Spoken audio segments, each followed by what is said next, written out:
Welcome to Green Leaders on the Move with Logan McLeod.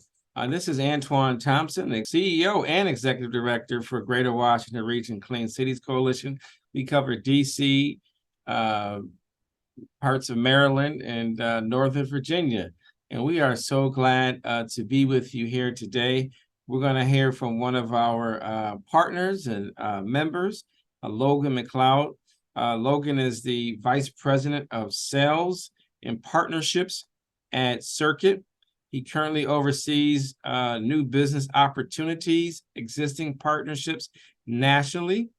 He has over a decade of transportation and logistics service planning experience that spans from traditional transportation operations to rideshare micro-mobility partnerships. Logan most recently led the development of the higher ed vertical at Lyft, where he helped universities and colleges leverage Lyft rideshare to support late night safe ride programs, as well as a variety of other transportation use case needs on college campuses. Logan is really stepping up. This is a really important time in our industry. So much focus on mobility, e-mobility, but also clean transportation and its impact on neighborhoods, especially in underserved communities. So we're just so glad for him to be here. I know his company is doing some amazing things around the country, and he's also doing some great things in the DC area and looking to do more. And we want to help them grow in the area. So welcome, Logan. How's it going? It's going well, Antoine. Thank you for having me. And I just want to start by giving you a plug. Your organization have been absolutely wonderful partners to work with, collaborating with you already on a couple of opportunities, but your organization is just doing amazing things in the region, but just nationally with all the many chapters that you all have. So thank you for this opportunity. And I know Circuit's really grateful for the collaboration that we've experienced so far and all the great things in front of us. So thanks. All right. Well, we're going to jump right into it because the time goes fast.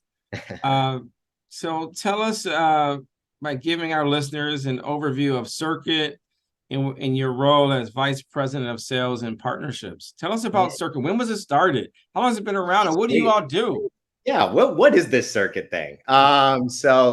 The company started in 2011. So you think about kind of where EVs and electric mobility and the way that we provide solutions, which I'll get in here a bit, way before its time. I don't think anybody was talking about electric mobility, or very not to the extent they are today from a personal EV perspective, electric fleets and transit, right around when Alex Esposito and James Maris, who are the two co-founders of the organization, started this. And it's a great story.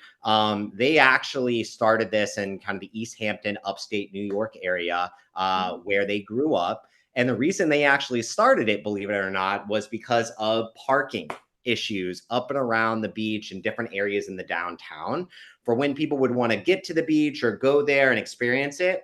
Much like today, things haven't changed much since 2011. There wasn't enough parking, or there wasn't available parking to where people were circling the block 30, 35 minutes. Not really great for the environment from an emissions perspective, but also they could never park to actually go and enjoy the amenities at the beach and everything else. So they said, Alex Esposito basically said, you know what, enough of this. I'm going to create a solution. I see a problem. And they actually started to look into shuttles to and from the area or around the area. And they basically looked at your traditional diesel and gas type of shuttle buses, what it would cost to operate. And again, no background and really history of like the transportation mobility industry, but again, saw a problem and a need. And started to investigate different things in which they could do to solve that need. And so came to the conclusion very on that, you know, when they kind of looked into which we see in a lot of markets today, these neighborhood electric vehicles, one, they were very cost effective in operating. So the cost to then get people around the shuttle was manageable. And then obviously very good for the environment. So zero emissions and, obviously less people, needing to circle the block to find parking. And they also knew that, as much as they could, higher capacity. So shared rides, pooling the rides together, people, riding in groups to reduce single occupancy vehicles and people driving alone to the beach. Then they realized, okay, it still costs a lot of money to have someone do this for 8 to 12 hour span a day. So how else can we mitigate the cost? Well, what if we wrap the vehicles in advertising, and actually had advertisers and sponsors, because this is important for local businesses down by the beach. Hey, maybe you want to advertise, the specific business that's close by there. So they started to go out door to door, find advertisers. And then before you knew it, they had this new inventive way to actually wrap the vehicles for out of home advertisement, which then subsidize almost all the cost to then operate it. So now we have a fully electric shuttle in 2011, Nice. funded through advertisements and local business. So it's also helping to support the local businesses from an advertising perspective and then fund the service. And now people don't have to worry about taking their own personal vehicle or trying to search for parking for 45 minutes or so. They can take this shuttle that they had created. So it got a lot of attention really quick, and it spawned into growing within the upstate New York region. They started to do seasonal shuttles down in the downtown area in New York City. And so very soon on, they had different investor partners take notice and said, I see this company growing year over year. They're expanding. Alex and James were still much in their day-to-day jobs right after college, really still, doing that role, but also building this business. Fast forward to 2016, San Diego, the downtown San Diego Department of Mobility and Sustainability, who's still a partner today, put out an RFP for fully electric, on-demand shared mobility services. We were so fortunate to have won that RFP for a sizable contract that really then made us national. Right. And also working with the downtown city department, and starting to develop what that would look like for residents. And that was called FRED. So that's free rides everywhere downtown was the name of the program. Fast forward today, we're actually extending the contract again. So this will be now, it's going on 8th year of the program.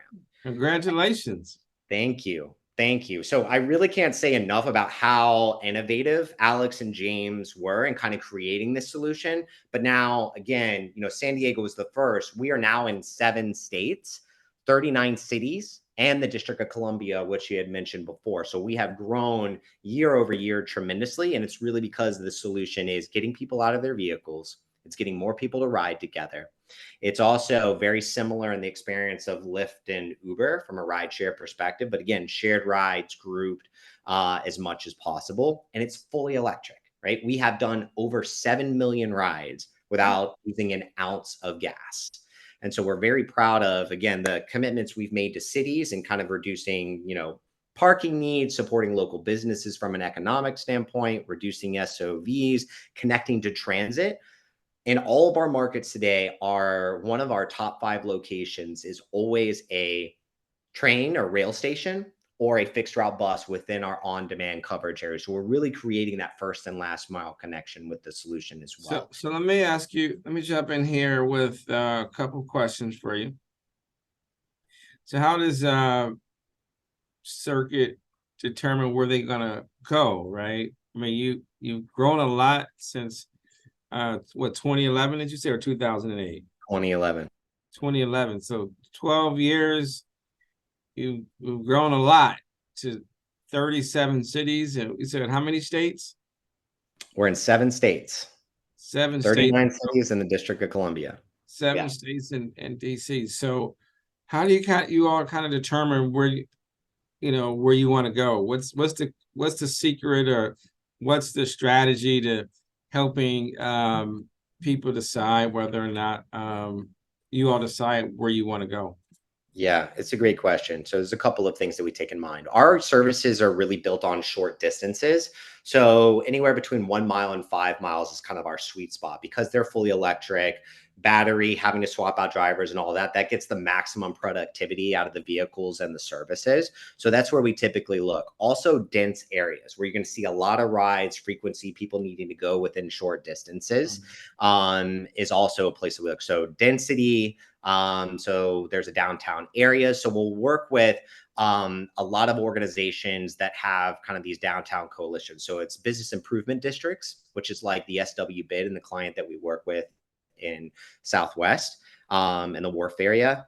Also, DDAs, so downtown district authorities, are also a very common partner of ours. And then cities themselves, they love to see the ability to, again, maximize what parking capacity they have now. What are some alternative transportation options that are fully electric, sustainable, but they can get people to and around local businesses to help the economic development factor? And then also, where are there some areas in the downtown area where there's low income or opportunity zones, where there's not frequent in transit and available transportation, that we can kind of step in and fill those mobility gaps, as the solution to connect to maybe some of the more frequented arteries of transit in the downtown area. So where are the gaps? Where is the density? And then where can we make the impact the most? And then the final one I'll say is we utilize, and we have a in-house grants department. We really look like to leverage federal, local, and state government grants. So if there's grant opportunities for like our city partners or folks that we may have talked to in the past that fit that application or niche, we'll also go there as well to help with the application process and to support them in kind of getting that funding so that then we can start this solution. And can you give some examples of some municipalities that you've kind of worked with on the grant process? Because Yeah. that can always be difficult, regardless of a big city or small city or big town or small town, big county, small county. Sometimes even big counties and cities are stretched thin, the grant staff. How do you, name some you kind of work with and how you kind of work them through that, help them through that process? Yeah, sure. So I'll name a couple. So FDOT, and plug, shout out to FDOT. FDOT has done a fantastic job in really putting out some grants that are focused around sustainability. Who is Um, FDOT? Is that Florida Department of Florida Department of Transportation? Transportation. And they have done really a good job in garnering the state to get funding together for projects that are really focused around on-demand first, last mile micromobility transit, charging infrastructure expansion, and then also around providing these types of solutions that we provide in these various cities. So as an example, we work with Pompano Beach. Pompano Beach has been a partner of ours for some time. And that was started with a 50-50, 50% state funded grant, 50% match with the local city municipality. And so that's one that we are looking to actually expand once again, that started with an FDOT grant. FDOT also is putting out a whole nother round of grant opportunities, I think, that are getting posted, I think April or May this year, that are again focused on some of these solutions that they found to be effective from a mobility standpoint, but also really helping to increase and expand the charging infrastructure needed for more electric vehicles in general, that we obviously access to help charge these vehicles as well for our services. Some other ones that have been really effective, actually, SW Bid in your background, in your backyard, was also grant funded. That's something that was obviously by Mayor Bowser's innovation program that she started there, and some grant funding that the municipality, or excuse me, that the district was putting out. We worked with the SW bid and others on the application process. And then through a response RFP, we were selected to actually do the micro transit portion of what you'll see today if you go down to the wharf and use our services. The other one that we're getting to actually launch in December that we're really excited about, your old neighborhood up in New York, is the NYSERDA project. And so NYSERDA, we won a grant application through that, and were awarded funding to provide micro transit in the Rockaways area, and then Nice. also in Brentwood as well. So those are both looking to come online in mid to late December, I believe, if if not. Nice, nice. No, now you got to get one up in the Buffalo area. I'll really be Hey, smiling. you tell me where it's at, and then we'll get there. All So, right, I will. I'll get you connected to some folks in the Buffalo area. wonderful. Love it. And Yeah, then we can one of help my the former university there staffers as works well. for NYSERDA too in the Buffalo office. Perfect. Look at this. All right. I mean, you asked me where we decide where we go to next. I guess Yeah, I we'll just need get to you. come We'll to get you. you plugged in with the Buffalo folks, Buffalo Place, and some other folks. Okay, that'll be great. Fantastic. In Harbor as well. Wonderful. You And need it to really works anywhere. I mean, that's a great point to make. Is what excites us the most is there is no community that cannot benefit from this for the various reasons I've talked about before. It helps really solve those mobility gaps that may be too costly for an existing fixed route to be extended out. And we can make that first last mile connection to the existing arteries, which really helps the transit agencies. We can help by creating, less congestion in the downtown area by providing the solution. You don't have to take your car downtown any longer. You can take public transit, but then when you get to downtown, take our services around to do your shopping or whatever the case may be. And we're solving for it. I don't think there's really a place today that you can say this would not fit a need because we are, checking the box on various things that we're doing. And again, zero emissions. We're not contributing to what's happening, climate change and everything else. We're really kind of a combatant against that. So it hits two fronts, mobility, and it's really good for the environment. awesome, awesome. All right, so let's go to our next few questions. Why does Circus focus on the DC, Maryland, Virginia areas? Are there any specific challenges or opportunities that you all have that drew Circus attention? What made you want to jump right into the DC area? Well, 15 miles in diameter, right? Virginia's right outside, Maryland, it's all very interconnected. So this allows us to really leverage operations and to support most of municipalities in a cost-effective way. So we thought that was just the way that things are made up in the DMV area made a lot of sense for us. The other thing that was attractive is obviously with the grant funding and the opportunity, the SW bid, and then again, plug for them and their, initiative for kind of taking that step and really creating something meaningful for that community. We've obviously had then corresponding conversations with other bids in the area, Capitol Riverfront, Georgetown. I know there's been talks about potentially reaching out and having discussions with Capitol Hill. Right. And so all of those districts are really in close proximity to one another. So when we think about kind of creating their own services, we can also look at ways in how we can interconnect those operations to get people more effectively around the city. I got to get you connected with a guy, Stafford Sutton. He's doing a bunch of things down at the National Harbor with electrification projects in Maryland. And I could see opportunity for you to connect with the Gaylord National Harbor and the casino MGM there. So I'm going to connect you with Stafford today and see if you guys can try to get some stuff plugged in, working together. That would be great. That would be great. And I know, Governor Moore over there in Maryland is very charged up. I know he now has the funding around the extension on the Red Line. So I think there's a lot of great things coming from him and his office for the Maryland community. But I think definitely Baltimore makes a ton of sense for us. Yeah. And our office is expanding to Baltimore. We'll formally kick it off in January with a lot of behind the scenes work. You should also know that I do sit on the Maryland Transportation Revenue and Infrastructure Commission that's looking at a lot of these transportation related issues. And I was appointed on that commission by the governor as well.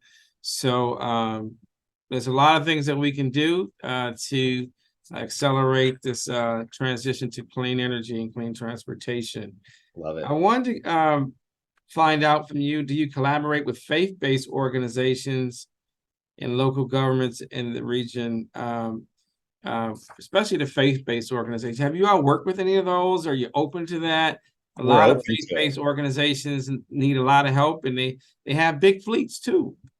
Yeah, I would. So no, we haven't, and that's not a vertical we've even scratched the surface of. And so, if you have any ideas or partnerships there that we can collaborate with, absolutely, we are open to those discussions.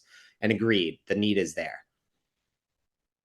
Yeah, perhaps in January we'll talk to Laurel and the rest of the team on maybe putting together a a opportunity where you can have a webinar with faith-based leaders and you can explain to them what you do. That'd be great. We can do that sometime in January. Would you be open to that?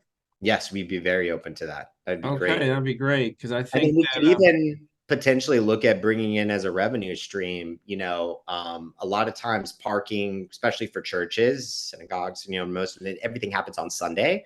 And so that's when they're using their parking. But otherwise, 6 days a week, no. So maybe there's an opportunity even for us for storage capacity, leaving the vehicles there.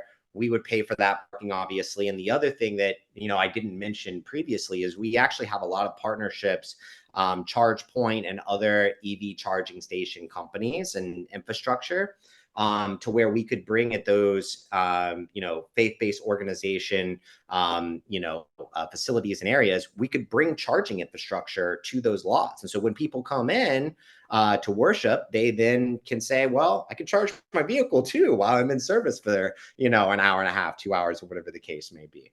I So love it. I love it. Let's do that. We love to put that together. We love for some of those companies to become members of GWR Triple C as well. Laurel heads our membership team and membership and marketing efforts. And so I think that would be great. A lot of churches are trying to figure that out. The guy I mentioned, Stafford, is doing some things with churches. I'm actually speaking at an event later this week that's going to be about 10,000 people that's headed by a church. wow. It's going to be about 10,000 people at a conference. So a lot of churches are trying to figure this out. Some don't know about these opportunities. And I think a good partner like yours with some others, we can do some great work to open up these opportunities for churches, especially around different forms of creative revenue streams, right? I Absolutely. love that. I think that creates a win-win. And I'm going to take you up on that. I'm actually, we're doing 2 events this month with different churches around the holiday season. And I think this will be some great information to say, hey, we're going to be doing this forum in December, in January. You want to be a part of this. It's a great way for clean transportation, but it's also another possible way that you can bring in some additional revenue to the church without having to doing a lot of heavy lifting. Absolutely. Absolutely love it. And then we could say with confidence, you'll never be late to church again. I don't know. No I don't know excuse. about that. That sounds good. But let me just follow up on these last couple questions and then we're gonna wrap up. All right. It says, could you share your journey in transportation and logistics serving service planning from traditional operation to your current role? What's how you've evolved in your current from where you started to where you are and where you think you're gonna end up at? It Well, might I love that. inspire somebody that's watching today. You know what? If you'd asked me, you'd mentioned that I'd been doing this for over a decade. If you asked me 11 years ago if this is what I would be doing, I'd be saying, no, that's crazy. What do you that does not make sense. So my journey really started right around when college was ending. I was fortunate enough. I had a great professor at the time that was really encouraging me to apply to the Fund for American Studies, which is there in DC. And at the time, I was also very charged around political science, government making a change and impacting communities. And in parallel, I was reading this book called Gridlock America. If you haven't read it, it was out in 2010, fantastic book. And it talked about investing in things that have an ROI in the public sector. And one of the things it said specifically was mass rail, energy grids. But one thing that really struck a chord with me was passenger rail and investing in more long distance rail, commuter rail, and light rail to move massive amounts of people to areas efficiently and effectively, in order to then create transportation oriented development opportunities, commerce, And I was like, yeah, why don't we have more rail in this country? And we should have more rail in this country, and it should be invested in more. And so one of the things that, I got into the Fund for American Studies. They said, who do you want to, basically intern with? And I said, anything having to do with rail service or transportation. I'm so interested in it. Well, there was only one nonprofit at the time, the National Association of Railroad Passengers, that had an intern opportunity. And so I interned with them. And then actually out of the internship got a job, and I started as director of resource development, did a lot of the fundraising for them, but was really charged by infrastructure, transportation on the policy side. Fast forward, I got an opportunity to work for MV Transportation. And that's when I really cut my teeth into the traditional RFP ITN world, fixed route, demand response, paratransit operations, commuter, all of those things that a lot of cities operate and run. Also, universities, public schools, and airports was my other kind of emerging vertical that I took over. Developed, an understanding of the business through that, had some really great mentors over there that taught me the business. And again, my whole thought process here is, how can I impact communities by creating more mobility opportunities? And so that's what really got me charged. And when we would win business, it still would make me feel extremely good, because I felt that we were providing a service that was needed for the community and the best thing for the public good. And then, because universities was kind of my niche at MV, an opportunity came up with Lyft, and they were looking to, basically, how can we work with more universities and colleges by using rideshare and micromobility and those types of resources. Opportunity availed itself. I met the head of transit at Lyft at a conference, encouraged me to kind of put my hat in the ring for the role. I got the role. And then for the 4.5 years that I was there, developed that vertical, built out the team, and really helped support getting students late night safe rides to and from areas safely, effectively, and then cost effectively for the universities. And again, the whole impetus behind that for me was that I was allowing students, the last thing in their mind they'd ever have to think about is transportation when they're going to school and getting their education.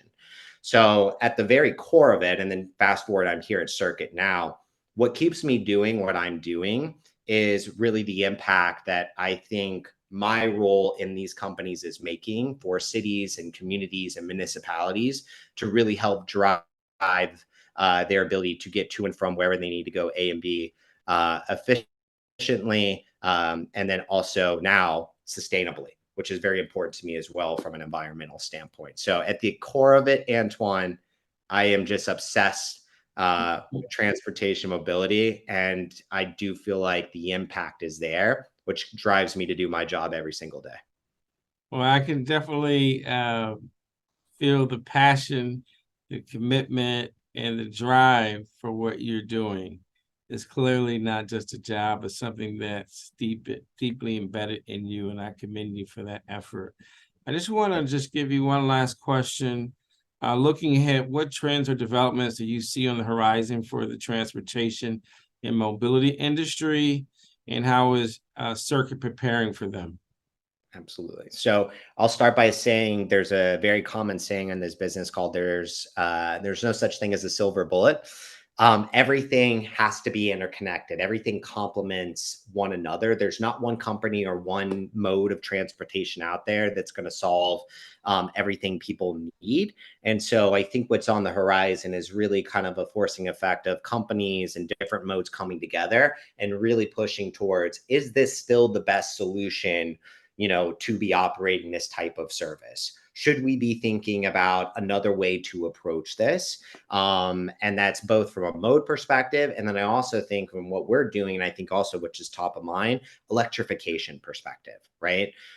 Where we're going as a community, but also what is happening right now around from the environmental impact perspective of emissions and carbon. We essentially need to reduce the number of miles traveled, get people out of their vehicles and using public transportation more. And what's required of doing that is really finding the best solution for each one of that travel period and time, and then interconnecting it together. So when I need to, get to the bus stop in the morning, I have the ability to connect to a bike to then get to that bus stop, and then travel downtown. Then downtown, when I get off the bus stop, I'm able to then take a circuit to get to my final destination as the first and last mile solution. So essentially there's 3 modes there that I've taken that has allowed me to kind of complete my full journey. And so what are their solutions out there to allow that to be a very seamless and frictionless connectivity, opportunity? And for us, it's really, again, that 1 to 5 miles, creating that ability to connect people, share rides, and getting them in those short distances where they need to go without burning an ounce of gas. All right. Well, I want to thank you for being with us today. Um, Looking forward to all the great things that you are doing. And I think we're going to have your information up on the end of the presentation. But I'm so excited about your leadership, about all the things that Circuit's doing, and we want to help you grow and become a dominant force in the industry. So thank you all. Thank you for being here. For everyone that has taken time out of your busy schedule to be with us. Green Leaders on the Move is a monthly podcast. You can follow us on all the different podcast platforms. You can also go to gwrccc.org as well, and stay tuned to our next show with other leaders that are on the move in the green industry. This is Antoine Thompson. Have a wonderful day. Awesome. Thank you, Antoine. Appreciate you having me. You too. Have a good one. Thanks for listening to Green Leaders on the Move with Antoine Thompson. If you enjoyed this episode and you'd like to help support the podcast, please share it with others. Post about it on social media or leave a rating and review. To catch all the latest trends in clean energy and transportation from the Greater Washington Region Clean Cities Coalition, follow us on Facebook, Instagram, and Twitter at GWRCCC. Thanks again. See you next time.